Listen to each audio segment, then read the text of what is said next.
So yung kuya, pwede ko bang malaman kung ano-ano yung mga bagay na ginagawa mo dito? Bintana, ano pa? Sliding door, Sliding door, ano pa? sliding window, Sliding window, cabinet, cabinet, hanging cabinet, built-in cabinet, hanging cabinet, built-in cabinet, ano pa? aparador, Aparador.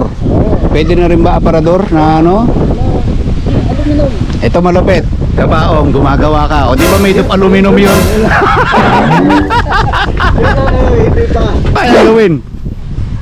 Kung siguro, Sa tingin mo, kaya mong gumawa ng kabaong made of aluminum ano? Glass aluminum yun, di ba? Yun ang materialis ng kabaong, di ba? glass. Oh, pero kaya mong gawin. Talagang ano, kung ipagawa talaga no, kaya. Kaya? Kaya mong designan yun. Pati yung mga ano nun, yung kanto-kantuhan nun. Ang ano, gagawa ng ano na aluminum na may mga ano na korte na yan. Sige, kung tatanungin kita, nasa magkanong puhunan nun pag yung kabaong na ganun lang? Yung square lang. Yun lang ang hindi ko hindi ko pa masagot. Sabi ni Kuya Rudy, lahat daw kaya niyang gawin ng any kinds of aluminum. Mapabintana, mapahanging cabinet. Sabi ko, kabaong kaya mong gawin? Nag-alangan si Kuya.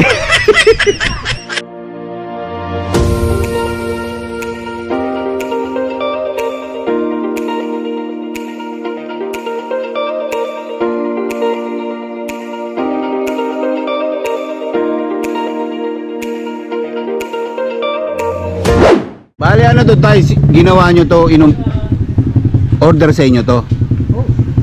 Magkano naman sa inyo yung ganyan? Inaabot? Ito, nakabot ng 4.5. 4.5 to? Anong klaseng materialis to? May mga kapal-kapal pa ba ng salamin to? Mayroon. 4.5 kasama na ito yung mga ganyan-ganyan. Ay, Basa pa. hindi. Ito ano, ay kompleto na, kompleto yan. Ano to, sliding door? Oo. Tama installation yan. Pero sa loob na isang linggo, lagi kang may gawa. Kahit pa paano, minsan naman wala. Kahit pa paano, sa dami ng salamin ng yan, ang ibig sabihin, dami-dami mong ginagawang project. Kahit pa paano naman. Halimbawa kuya, tatanungin kita, pag nagnegosyo ka ng ganitong business, nasa magkano naman ang dapat mong ikapital? Pwede ko bang malaman? Kung sa ano, Halimbawa, beginner ka, magsisimula ka ng ganitong business. Ano ba to? Aluminum, glass aluminum. glass aluminum, yun. Ang gawin mo yan, Oh. mag-umpisa ka sa pambili ng gamit. Gamit, katulad ng, ano yung mga gamit na kakailanganin pag mga barena, itong ganito. Hindi, mayroon di wire na hindi kuryente. Hindi kuryente, barena. May keso. Ano no? Aluminum cutter yan. Aluminum cutter. Okay. Normally pag yung buong set ng gamit, nasa magkano inaabot mamumuhunan ng ganon? 50 pwede na. Kulang. Sa gamit. Oo, para maging makumpleto yung tinatawag na glass aluminum shop. Okay, kung 50, okay na. Okay na. Sa gamit lang. Sa gamit lang. Ngayon, sa materials, hindi masyadong problema. Kasi ang customer magdadaan lang. Okay. Yung materials, ano ba yung mga materials na yon? Maraming klase. Maraming klase. Pamula sa salamin, iba't ibang kapal ng salamin, Ito kapal na salamin. Saka sa mga aluminum. maraming klase. Paano ang business deal doon? Ibig sabihin, order sila, presyohan mo, kasi ikaw bibili ng Material. materials. Okay. Pero initially, 50 mil, kaya mo mag-operate nito. Sa 50 mil, may aluminum cutter ka na, may mga barena ka na, tapos yung skills mo na lang. Ang tanong, gaano ka, ano yung pinakamalakas na tanggap? Ano yung pinakamababang tanggap?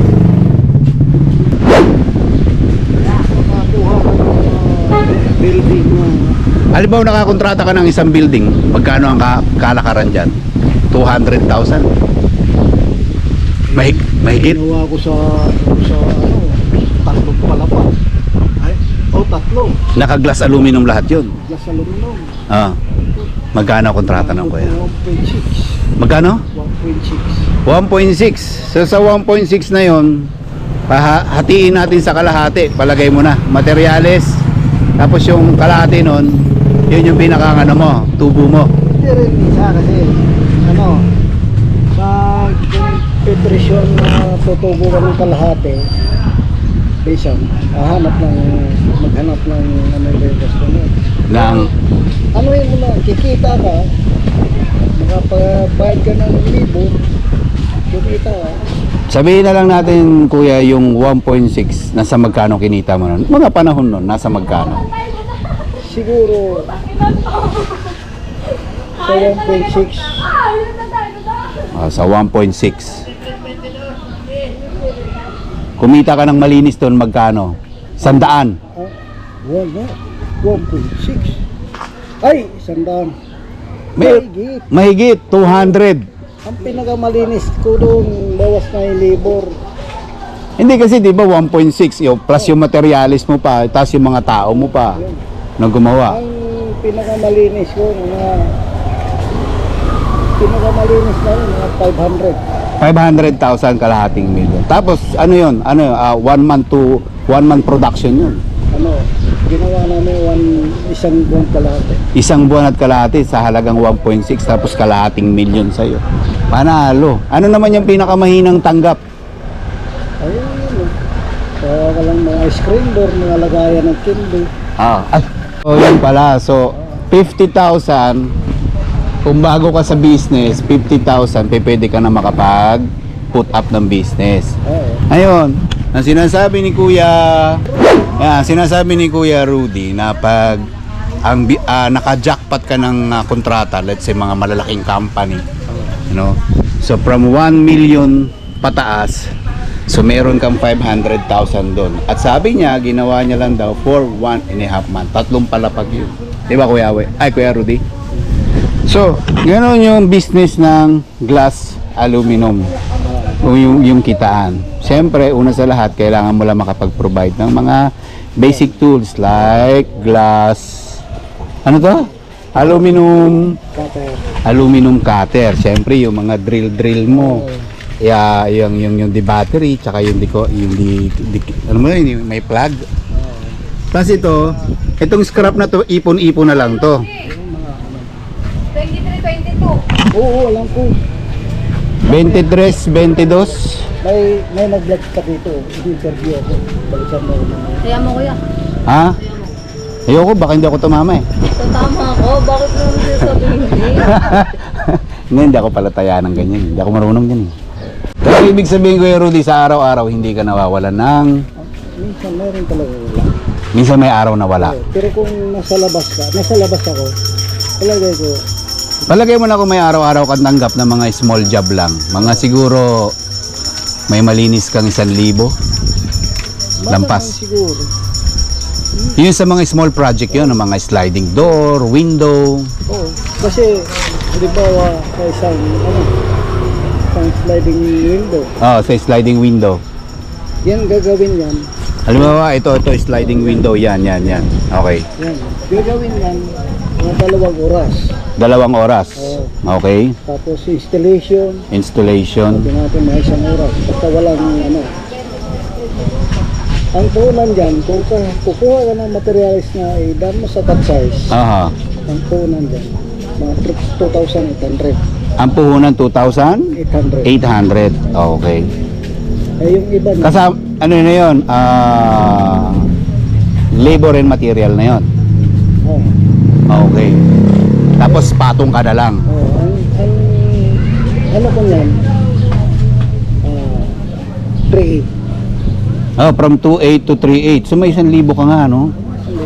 Pwede na mga small project kung hindi ka mawawalan araw-araw. Kung 3 oras mo lang kasama installation, kung sa isang araw Hmm. 3 bintana, Sa isang araw maka 3 bintana ka, ibig sabihin may 3,000 ka. may 3,000. Wow, ang ganda. Tapos itong mga scrap na to, mapapakinabangan pa yan. Yung iba, Yung iba. oh, So kaya mo siya iniipon. oh, Okay. pwedeng gawing jealousy.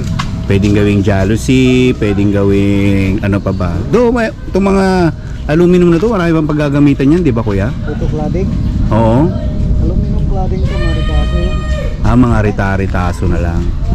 So ang galing ano, kung may regular kang tanggap, kahit small project lang, meron kang isa-1,000 isang araw.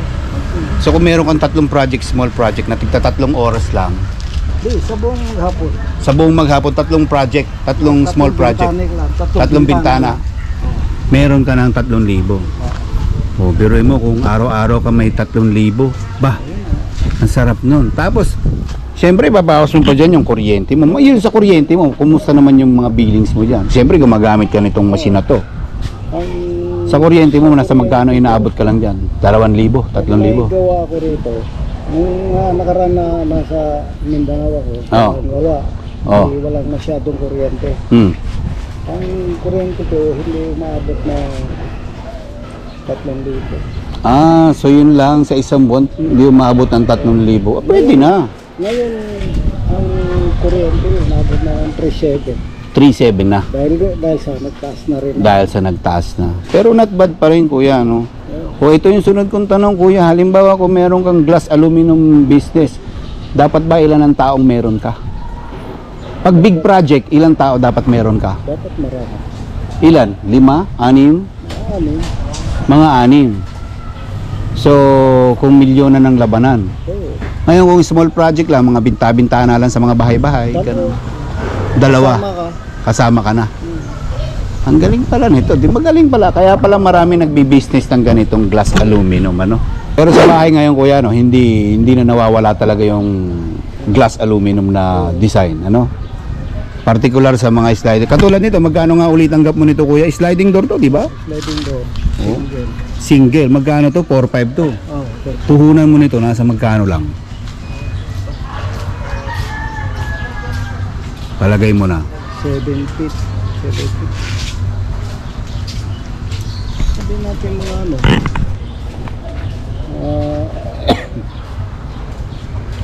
Pinakano na yung 2,000. 2,000. Pagbinta na, isa-1,000. Pag mga sliding door na mga pintuan, 2,000 naman ang kitaan. Pero medyo maano to. Ito, kayang gawin to na isang buong araw. Oo, kaya. Guruin mo, isang buong araw, meron kang 2,000, ito lang gagawin mo. Pero syempre, yung pagdi-design niyan, yung pagsusukat niyan, paglalagay ng, anong tawag nito kuya? Sealant ba to? Silicone. Diba? Magaling. So that is why marami palang nagninegosyo ng glass aluminum business. Pero yun nga, tulad ng sabi ni kuya, initially 50,000 pesos. Pwede ka na mag-start up just to provide yung mga basic tools na kakailanganin. Cutter, drills, and yung mga Kikil, metro, Yeah, yung screwdriver. kikil, metro, yung mga cutter. Glass cutter. Tapos ito, mga added na lang to. O, yun. So, yun. Marami kayong natutunan kay Kuya Rudy. Si Kuya Rudy is matagal nang nag-business ng glass aluminum. For about how many years na, Kuya? 40. Sabihin na lang natin. 20 years. Oo. 20 years. Parang nga ako eh. Okay. Hanip sa lakad, bro. Parang mag-aamon lang ng away, Ganyan eh, akala ko may ano eh. Andito na si Awi. Kumain ka na? Siya, sige na. Alright. Anyway, yun nga. Marami tayong natutunan kay Kuya Rudy. Kung paano mag-put up ng business ng glass aluminum from small business to from small job to big job. Magkano yung small job? 3,000 every day. Pwede na.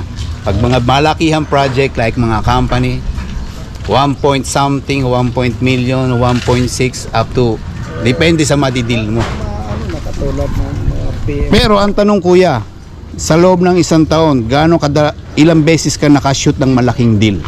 Sa entire career mo ng 20 taon, may nasabi ka ng 1.6 Yun project. ang pinakamalaki. Yan yung pinakamalaki mong na-hit na project. Meron 500. Meron kalahating milyon, 200,000. So yun, marami tayong natutunan kay Kuya Rudy about this business. So again, sa inyong lahat na gustong magnegosyo ng glass aluminum, marami kayong natutunan, marami kayong nakuha ang info kay Kuya Rudy. And sundan nyo na lang yon. So again guys, hindi ko na masyadong papabahay ng vlog na ito. See you again to my next informative vlog. This is Devon the Great. Bye and God bless.